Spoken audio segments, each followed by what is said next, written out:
Oi, gente, boa tarde. Meu nome é João Vitor e hoje vamos dar início à apresentação do nosso projeto, falando um pouco sobre o uso submarino para a aula de pneumática hidráulica, com alguns conceitos dessa área que a gente aprendeu ao longo do ano, e principalmente com o foco de limpeza de resíduos no fundo do oceano, utilizando o submarino para esse tipo de função. Aqui, para o design do nosso projeto, a gente levou em consideração alguns pontos bem importantes, que é principalmente ter uma hélice multidirecional e também uma carcaça reciclável, onde a gente consiga reaproveitar quaisquer tipos de materiais que tenham disponíveis para descarte e tudo mais. Nesse caso, utilizamos aqui um tubo de PVC. E nos próximos slides eu vou contar para vocês um pouco mais sobre as propriedades, principalmente desses furos aqui, na parte externa do nosso submarino.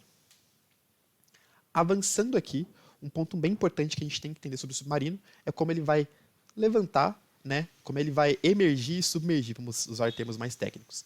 E para isso, a gente criou esses furos aqui na lateral do nosso submarino, onde ele vai entrar em contato com o lastro do mesmo, fazendo com que um pistão consiga, ao ser puxado, trazer consigo uma camada de água, onde ela vai preencher o nosso submarino, e de acordo com o princípio aqui de Arquimedes, né, a gente tendo um peso, que é o peso, no caso, do nosso submarino, mais uma variação de peso, né, mais um aumento nesse peso total, a gente consegue vencer a força do empuxo e afundar com o nosso submarino.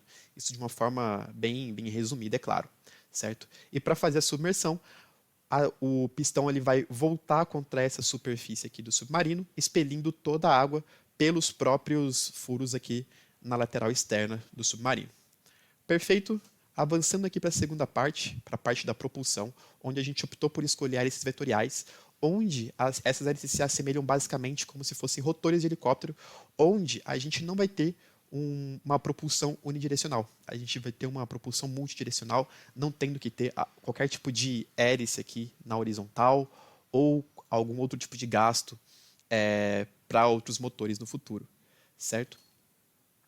Avançando para a próxima etapa, a gente tem agora o ponto mais importante, que é a questão da coleta e do armazenamento do microplástico, como isso é feito.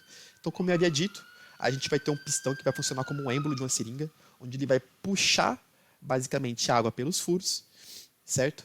E com isso, a gente vai manter uma extremidade do nosso lastro coberta por um filtro. Filtro esse que vai fazer, né, toda a coleta dos nossos microplásticos, certo? E como eles são micro, a gente consegue manter uma longa diária do nosso submarino ali rodando um rio, um lago.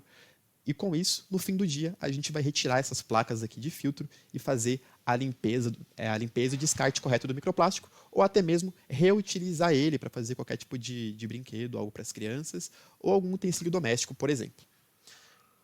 Avançando aqui, o foco principal que a gente tem para esse submarino, não só focar na energia limpa em si com as células de hidrogênio, mas em toda a sua carcaça, né? E mostrar como é fácil dele ser desenvolvido para que outras pessoas consigam fazer e ainda assim colocar ele em prática para ajudar o meio ambiente. Também, para a parte do controle automático dele, a gente vai utilizar um sistema PLC, no caso, um Arduino ali, para fazer todo o controle e gestão desses principais sensores, né? Como o sensor de pH da água, o sensor de temperatura e sensor de salinidade da água. Lembrando que todos esses dados aqui vão passar pelo microcontrolador, no nosso caso o Arduino, ou o ESP também, né? Importante dizer. Nesse caso, acho que a gente utilizou o ESP mesmo, no caso. E a gente vai ter uma interface gráfica mostrando todos os pontos daquele rio. E porque às vezes que ele não tem peixe, porque o pH está muito ácido e tudo mais, a temperatura dele está muito baixa, muito alta. Então, além de fazer a coleta de microplástico, a gente vai ter informações ali essenciais sobre esse rio para fazer a manutenção dele futuramente, né? E uma topologia simplificada, bem simplificada de como funciona toda essa estrutura, a gente vai ter a coleta dos dados ali pelo ESP32, né? Onde ele vai pegar todos esses dados ali via I2C, vai passar para o ESP, onde vai ter um script contido nele, que vai linkar através de uma API ao InfluxDB, que é uma ferramenta que vai gerenciar ali todos os dados que entram, né? Fazer um banco de dados, e o Grafana vai pegar todos esses dados que estão orquestrados e vai mostrar ali para o usuário final, no caso a gente, para ter informação, né, do rio, da onde a gente estiver, tendo em vista que a gente vai ter toda essa visibilidade da dashboard através da web. E com isso, fim da apresentação. Espero que tenham gostado e boa tarde, gente. Até mais.